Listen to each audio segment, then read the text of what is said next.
Tun. Lebih dahulu saya mengucapkan banyak terima kasih kerana Tun sudi menerima kami untuk bertemu ramah mengenai perkara-perkara dan isu-isu politik dan juga hal-hal yang berkaitan sikit sebanyak mengenai pentadbiran sama ada dalam masa yang bahagia Tun maupun dalam zaman pentadbiran yang ada sekarang. Untuk memulakannya pun, soalan kami ialah begini. Di zaman pimpinan Datuk Wan Allahyarham Tunku Abdul Rahman Al-Haj, Allahyarham Tun Razak maupun yang berbahagia Tun sendiri, tidak terdapat semangat berpuak-puak di dalam parti seperti sekarang. Apa pendapat yang berbahagia Tun tentang sikap berpuak-puak di dalam UMNO ini? Di masa dulu-dulu secara umum bagi pucuk pemimpin tak ada memilih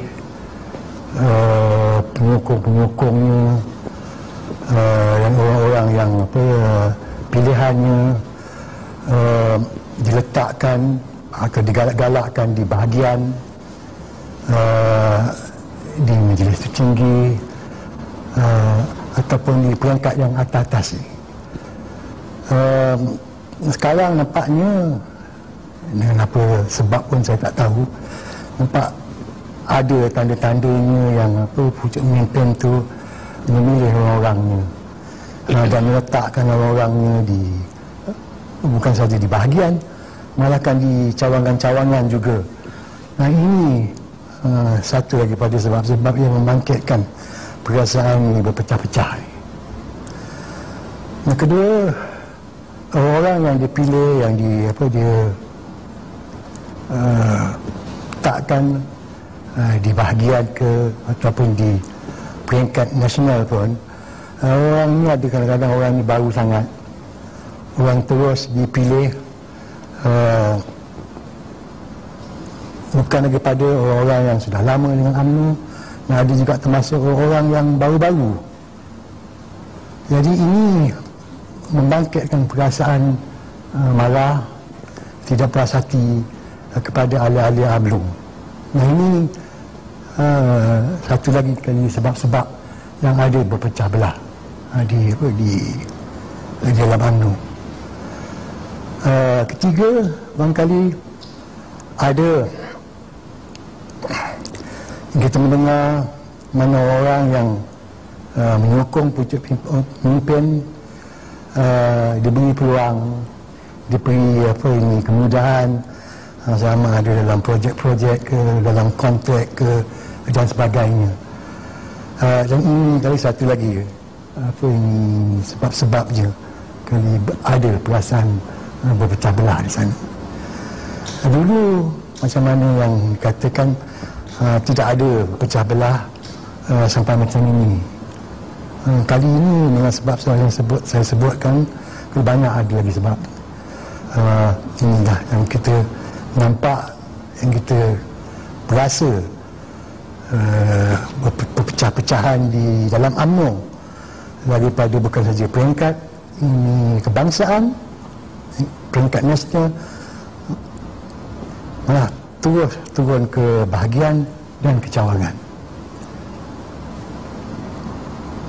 Kaitan dengan pertandingan tahun 87 di mana ahli-ahli UMNO akan memilih pucuk pimpinan.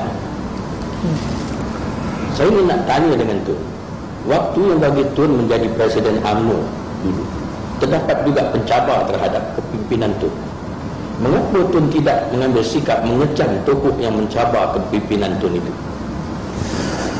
Macam mana yang saya sudah terangkan dalam akhbar beberapa minggu dahulu, iaitu perlembagaan UMNO membenarkan sesiapa pun nak bertanding merebut jawatan presiden.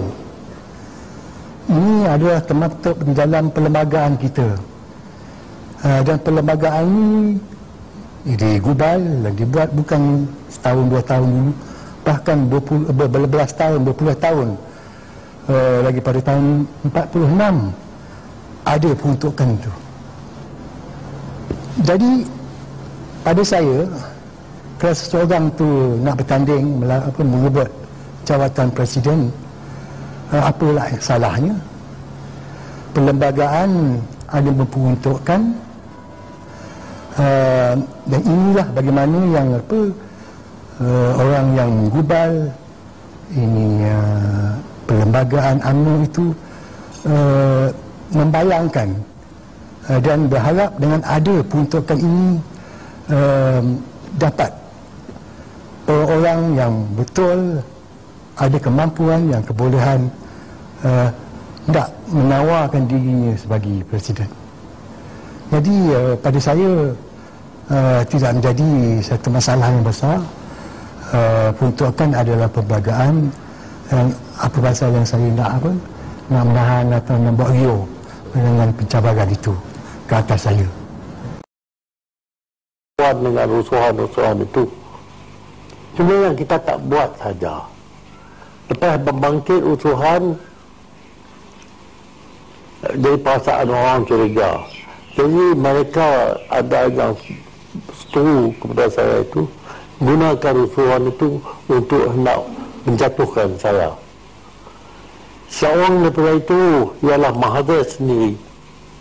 Dia buat satu surat kepada saya, tapi diedar beratus ribu kopinya kepada semua orang. Ya, tentera, polis, orang-orang kebanyakannya diedarkan dan dimaki saya dalam itu dengan berbagai-bagai perkataan. Saya ini dibenci oleh semua orang Melayu, dibenci oleh pegawai-pegawai kerajaan, dibenci oleh askar Melayu, dibenci oleh polis dan sebagainya. Di situ nampak nak caranya, tujuannya nak bagi orang semua benci kepada saya, buang saya, ubahkan pemerintahan Melayu ini. Dikata saya ni pro-Chinese. Saya berjuang begitu lama dengan begitu rosak dan begitu payah, susah payah. Adakah untuk nak angkatkan Cina? Ini semua untuk nak bagi tempat dalam negeri ini kepada orang Melayu. Itu yang tujuan saya yang berjuang ini. Dia kata saya pro-Chinese, saya buat itu bagi Cina, yang ni macam-macam lah dia kata.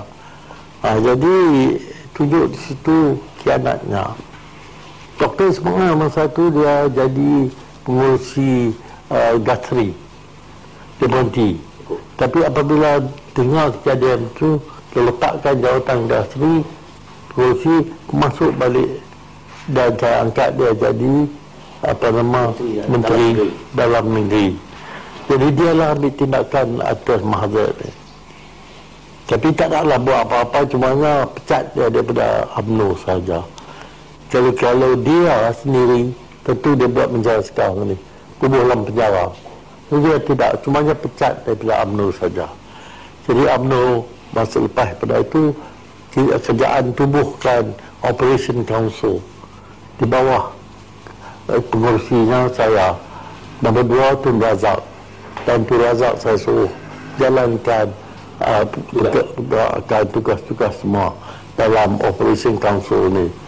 Di sini kita pilihlah bersarah dan menahankan daripada bangkit lagi kejadian seumpama itu. Jadi kita tubuhkan Goodwill Council, macam-macam kita buat. Jadi barulah apabila dalam satuan kita mangsuhlah Operation Council dah reda dalam negeri ini, dah baliklah keamanan dalam negeri ini, tidak kehendaki lagi.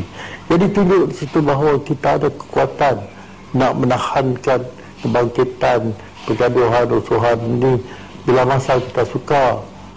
Jadi bukanlah kita buat macam dia buat sekarang ni, masuk tahan ni, tahan newspaper, tak ada kehendak lagi buat dengan keadaan itu. Kita ada kuasa cukup. Jadi dia sebutkan kalau dia tak buat itu, rusuhan sebagai 13 hari bulan itu akan berbangkit lagi. Mati tak berbangkit, betul-betul tak bangkit. Dan kalau bangkit, kita kuasa cukup boleh tahan. Tak payah kita nak buat apa-apa lain. Macam dia buat pada hari ini, sangatlah melanggar melanggar daripada perlembagaan negeri kita ini.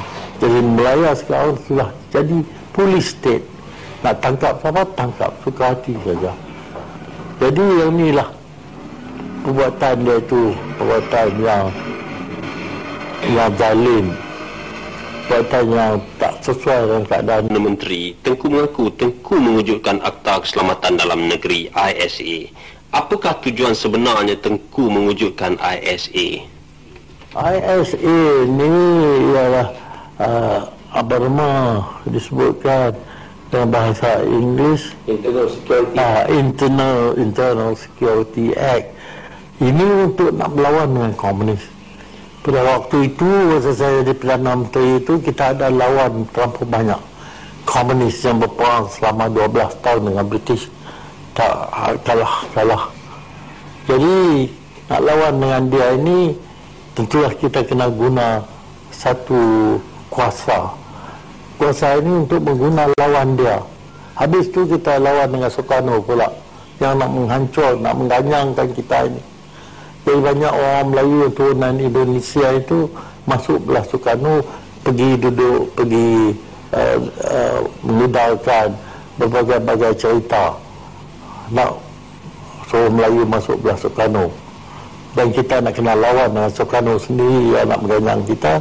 Dalam tu datang pula tuntutan Filipin atas Sabah. Ini pun banyak hantu-hantu dia dalam negeri kita pada waktu ni. Jadi kita nak guna ISA melawankan setengah kita. Setengah kita. Bukan nak lawan dengan orang-orang yang politik. Bahagian politik memanglah yang bertentang kita, tentu maki kita, tentu marah kita. Setiap satu perkara kita buat itu tak betul kepada dia. Tapi tak boleh kita gunakan Isa, menangkapkan dia, tutupkan mulut dia. Kalau kita buat begitu, apa makna yang kita ada pembangkang? Pembangkang dilantik oleh rakyat jelata menurut demokrasi.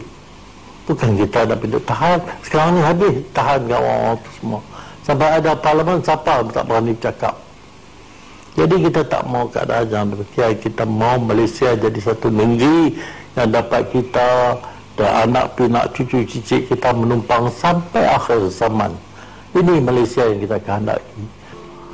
Jadi ini yang saya takut, bimbang. Saya dah tua, umur 85 tahun, dah ada penyakit sekarang ni. Bila masa saya meninggal dunia tak tahu. Tapi inilah tujuan saya selagi saya ada ayat, saya lawan untuk kembali balik demokrasi kepada negeri kita ini. Karena pemerintahan yang sekarang ni yang kita tengok ini bukan pemerintahan demokrasi, bahkan pemerintahan yang sangat zalim yang merosakkan nama kita di luar dan dalam negeri ini.